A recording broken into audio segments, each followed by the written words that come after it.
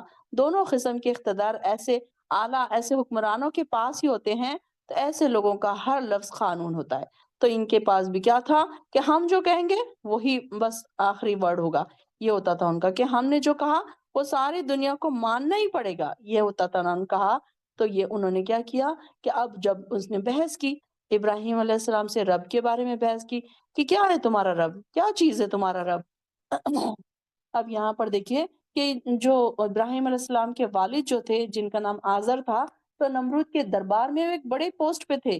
ابراہیم علیہ السلام کے باپ تھے, اور بت بناتے تھے, اور بت فروش بھی تھے, بت بیچتے بھی تھے, اور نمرود کے مقربین میں سے تھے, مطلب خاص لوگوں میں تھے. تو اسی بنا پر باپ نے ابراہیم کو گھر سے بھی نکال دیا تھا, جیسے کہ ہم نے پڑھا تھا, اور انشاءاللہ ہم آگے پڑھیں گے کہ ان کا کیا قصہ ہوا تھا. تو یہاں پر بات ہو رہی ہے, بحث ہو رہی ہے. تو سیدنا ابراہیم اور نمرود کا مکالمہ یہاں پر پیش ہو رہا ہے کہ خدائی پر بحث ہو رہی تھی. کہ نمرود نے کہا کہ یہ کوئی بڑی بات نہیں کہ تمہارا خدا جو کر سکتا ہے وہ میں بھی کر سکتا ہوں. تو ابراہیم علیہ السلام نے کہا کہ میرا رب تو وہ ہے جو زندہ بھی کر سکتا ہے, مار بھی سکتا ہے. تو نمرود نے کیا کیا کہ دو شخص کو پکڑ کر لایا. ایک شخص کو یہ تھا کہ اس کے اوپر موت کا فیصلہ ہو چکا تھا, موت کی سزا اس کو سنائی جا چکی تھی, تو اس نے اس کو زندہ چھوڑ دیا. اس نے کہا کہ دیکھو میں اس کو معاف کرتا ہوں, اس کو میں نے بخش دیا, اب یہ زندہ بچ گیا. اور ایک شخص دوسرا جو تھا, اس کے اوپر کوئی نہیں تھا, کوئی جرم عائد نہیں تھا, اس کو اٹھایا, اس کو قتل کر دیا. تو اس نے کہا دیکھو یہ تو میں بھی کر سکتا ہوں, میں تو مار بھی سکتا ہوں, میں تو زندہ بھی کر سکتا ہوں. تو اب اس نے کہا, اب ابراہیم علیہ السلام نے کہا قال ابراہیم ان اللہ یاتی بالشمس من المشرق. تو پھر ابراہیم علیہ السلام نے اس کو ایک ایسی بات کہہ دی کہ اب وہ پھر ہکا بکا رہ گیا.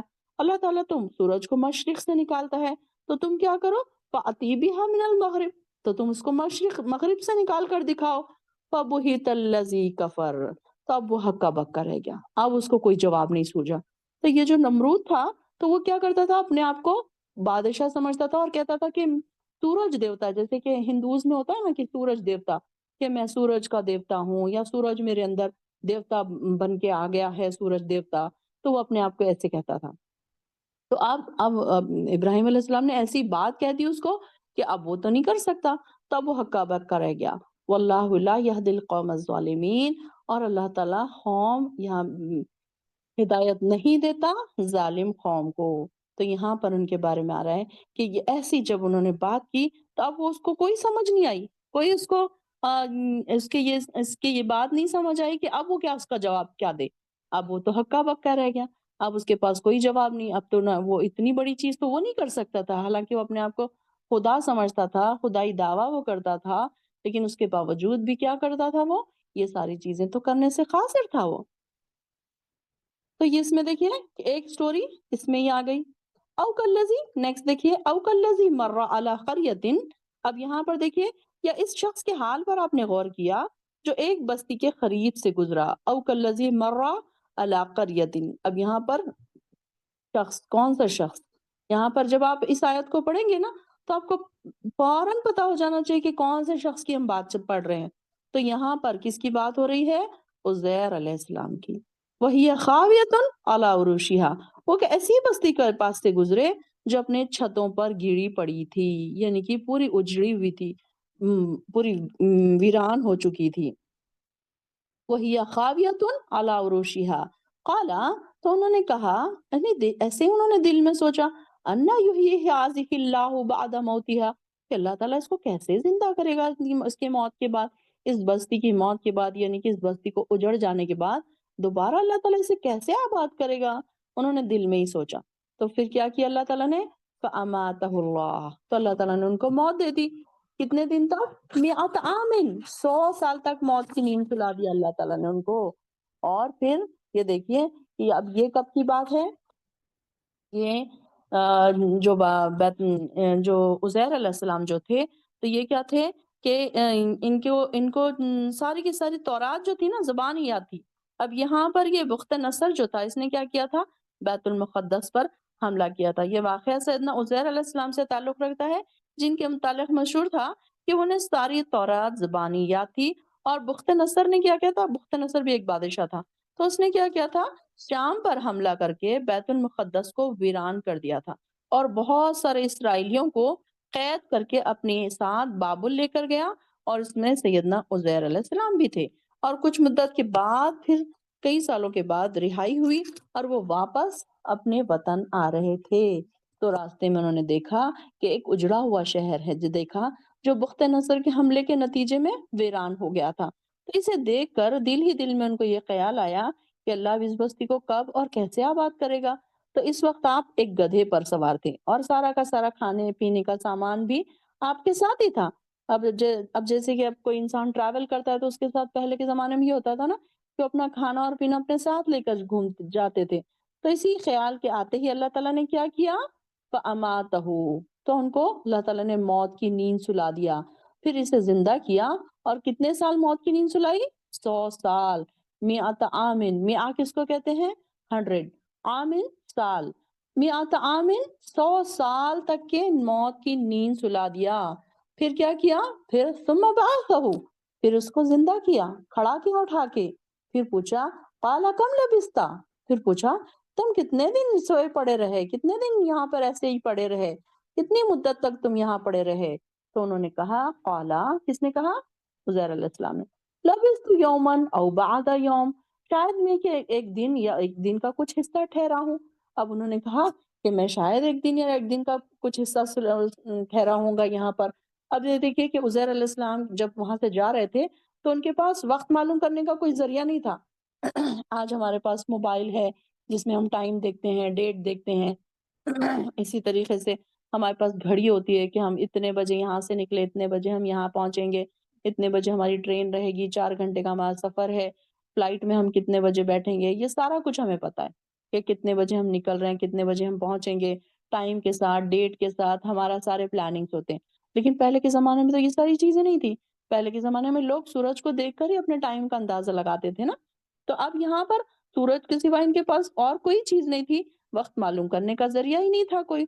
تو اب یہ جب جا رہے تھے تو پہلا پہر تھا، اور جب دوسرا پہر کہنے لگے، یعنی کہ بس جب وہ زندہ ہوئے تو دوسرا پہر تھا اس وقت، تو ان کو یہ لگا کہ میں صبح سویا اور دوپہر میں اٹھ گیا، کہ بس دن کا کچھ حصہ، اسی لیے انہوں نے یہ کہا کہ بس دن کا کچھ حصہ، اور یہ بھی ممکن ہے کہ یہ دوسرا دن ہے، کیونکہ اس سے زیادہ انسان کبھی سوتا نہیں ہے۔ کبھی کبھی دیکھیے ہم سوتے ہیں، سو کر ہم اٹھتے ہیں، گہری نیند جب ہم سو کے اٹھتے ہیں تو ہمیں نہیں پتا ہوتا کہ ہم کتنے بج گئے ہیں۔ کبھی کبھی یہ سوچتے ہیں کہ ارے اتنا ٹائم ہو گیا، میں تو ابھی سوئی تھی، ایسے لگتا ہے نا کہ ہم تو ابھی سوئے تھے۔ اور ایک دم گہری نیند سے جب ہم جاگتے ہیں تو ہمیں وقت کا اندازہ نہیں ہوتا کہ ہم 4 گھنٹے سوئے یا 6 گھنٹے سوئے، ایسے لگتا تھا کہ بس اب ہم تھوڑی دیر سو کر اٹھے ہیں۔ تو ٹھیک اسی طریقے سے جب وہ جاگے تو ان کو یہ لگا کہ وہ دن کا کچھ حصہ سوئے ہیں۔ پھر بعد میں اللہ تعالیٰ نے ان کو فرمایا، بلکہ انہوں نے کہا، اللہ تعالیٰ نے کہا، قال بل لبثت 100 عام، بلکہ تم ٹھہرے رہے یہاں پر، سوئے رہے۔ اس کا ٹھہرے رہے کا کیا مطلب ہے، کہ سوئے رہے۔ اب ان کو بھی نہیں پتا تھا کہ ان کو اللہ تعالیٰ نے موت کی نیند سلا دیا تھا۔ تو 100 عام، تم کتنا ٹھہرے یہاں پر، 100 سال۔ فانظر الی طعامک، تو بس تم اب دیکھو اپنے کھانے پینے کی چیزوں کو۔ طعام کس کو کہتے ہیں، کھانے کی چیزیں، وہ شراب کا، اور پینے کی چیزیں۔ جو بھی کھانے اور پینے کی چیز انہوں نے ساتھ لی تھی اس کو دیکھو، لم یتسنا، کہ وہ سڑی نہیں ہے، خراب نہیں ہوئی ہے۔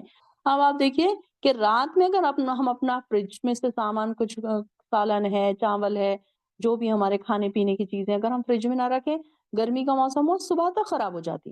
لیکن یہ دیکھیے اللہ تعالیٰ کا کرشمہ، اللہ تعالیٰ کا معجزہ، اللہ تعالیٰ بتانا چاہ رہا تھا نا اپنا معجزہ ان کو، تو اللہ تعالیٰ نے 100 سال میں بھی ان کے کھانے اور پینے کو سڑنے نہیں دیا۔ یہ ایک معجزہ تھا بتانے کے لیے لوگوں کو کہ دیکھو اللہ تعالیٰ اگر جو چاہے نا وہ کر سکتا ہے، ان اللہ علی کل شیء قدیر۔ تو اللہ تعالیٰ نے کیا کہا، بلکہ تم یہاں 100 سال پڑے رہے اور اب اپنے کھانے اور پینے کی چیزوں کی طرف دیکھو، یہ ابھی تک خراب نہیں ہوئے ہیں، سڑے نہیں ہیں۔ اور پھر کیا کرو، وانظر الی حمارک، حمار کس کو کہتے ہیں، گدھے کو، وانظر الی حمارک، اور تم اپنے گدھے کی طرف بھی دیکھو، اس کا جو ہے وَلِنَجْعَلَكَ آیَةً لِلنَّاسِ، تو ہم اس کو بنانے والے ہیں، یہ ہم نے اس لیے کیا کہ ہم تجھے لوگوں کے لیے ایک معجزہ بنا دیں کہ یہ جو گدھا تھا وہ کیسے ہو گیا تھا، بوسیدہ ہو گیا تھا، پوری ہڈیاں ہڈیاں ہو گئی تھی۔ تو پھر وَانظُرْ إِلَى الْعِظَامِ، پھر تم دیکھو اس کی ہڈیوں کی طرف، کَيْفَ نُنشِزُهَا، کہ ہم اس کو کیسے چڑھاتے ہیں، اس کے اوپر ہم گوشت پوست دوبارہ ہم اس کو زندہ کرتے ہیں، اور ہڈیوں کی طرف دیکھو کیسے ہم انہیں جوڑتے ہیں، کیسے اٹھاتے ہیں، اور کیسے اس پر ہم گوشت چڑھاتے ہیں۔ نکسوہا لحمن، ثم نکسوہا لحمن، لحم کس کو کہتے ہیں، گوشت کو، پھر ہم اس کو پہناتے ہیں۔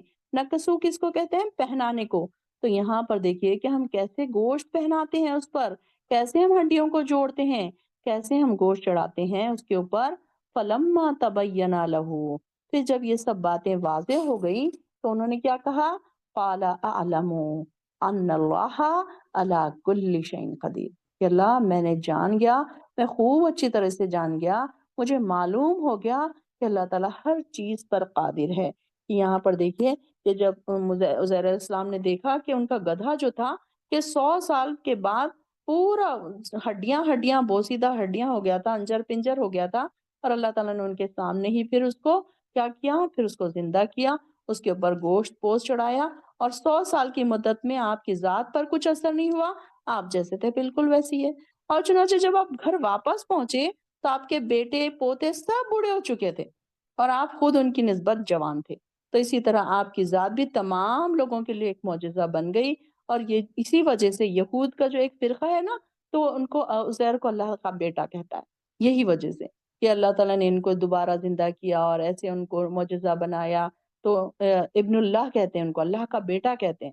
تو یہاں پر دیکھیے کہ گدھے پر 100 سال کا عرصہ گزرنے کے باوجود بھی، تو یہاں پر کیا ان کا حیرت ہوئی کہ وہ پورے ہڈیاں ہونے کے باوجود پھر دوبارہ اس کو زندہ کر دیا، پھر ہڈیوں کا جڑنا، اس کا پنجر مکمل ہونا، اس پر گوشت پوست چڑھنا، اس کا زندہ ہونا، یہ اللہ تعالیٰ کی قدرت ہے۔ اس میں ایک بہت بڑی دلیل ہے کہ یہ ساری چیزیں کون کر سکتا ہے، ان اللہ علی کل شیء قدیر، جو اللہ تعالیٰ ہر چیز پر قادر ہے، صرف وہی یہ کام کر سکتا ہے۔ تو یہاں پر دیکھیے کہ 2 نشانیاں بتائی گئی ہیں، ایک میں کیا ہے، ایک میں ابراہیم علیہ السلام کی سٹوری ہم نے پڑھی، اور اس میں بھی کیا بتایا گیا کہ اللہ تعالیٰ نے ابراہیم علیہ السلام سے اس نے بحث کی تھی کہ کیسے زندہ اور زندگی اور موت، اور زندگی اور موت کے بارے میں دلائل دیے گئے تھے، اور سورج کے بارے میں، سورج کو کیسے اللہ تعالیٰ مغرب سے اور مشرق سے نکالنے کے بارے میں بات کی تھی، اور یہ دوسری اس میں یہ بتایا گیا کہ اللہ تعالیٰ، اب اس میں سے ہم کو کیا سمجھ آتا ہے کہ جیسے اللہ تعالیٰ ان کو 100 سال کے بعد زندہ کر سکتا ہے، سلا سکتا ہے، سلا کے جگا سکتا ہے، اسی طریقے سے کئی 100 سالوں کے باوجود جو خبروں میں مٹی میں دفن ہو چکے ہیں لوگ، ان کو پھر اللہ تعالیٰ دوبارہ زندگی دے سکتا ہے۔ یہ بات اس سے واضح ہوتی ہے کہ انسان، کئی لوگ ایسے ہوتے ہیں کہ یہ بات کو نہیں مانتے کہ اتنی بوسیدہ ہڈیاں ہو جائیں گی جب زمین میں مل جائیں گے تو کیسے اللہ تعالیٰ دوبارہ زندہ کرے گا۔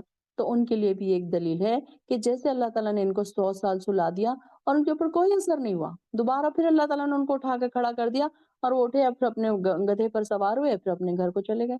تو اسی طریقے سے اللہ تعالیٰ یہ دلیل سے واضح کرنا چاہتا ہے کہ اللہ تعالیٰ اسی طریقے سے انسانوں کو بھی دوبارہ زندہ کرے گا، اور ان کی ساری ہڈیاں چورا چورا ہو جائیں گی، ریزہ ریزہ ہو جائیں گی، پھر ان کے اوپر ہڈیاں جڑا دے گا اللہ تعالیٰ، اور پھر ان کو دوبارہ زندہ کر دے گا۔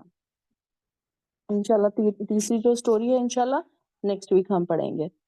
کافی ٹائم ہو چکا ہے تو انشاءاللہ یہ اگلی والی جو اسٹوری ہے تو اس کے لیے کافی ٹائم چاہیے، تو انشاءاللہ اس کو ہم اگلے ٹائم دیکھیں گے. وآخر الدعوانا الحمد للہ رب العالمین.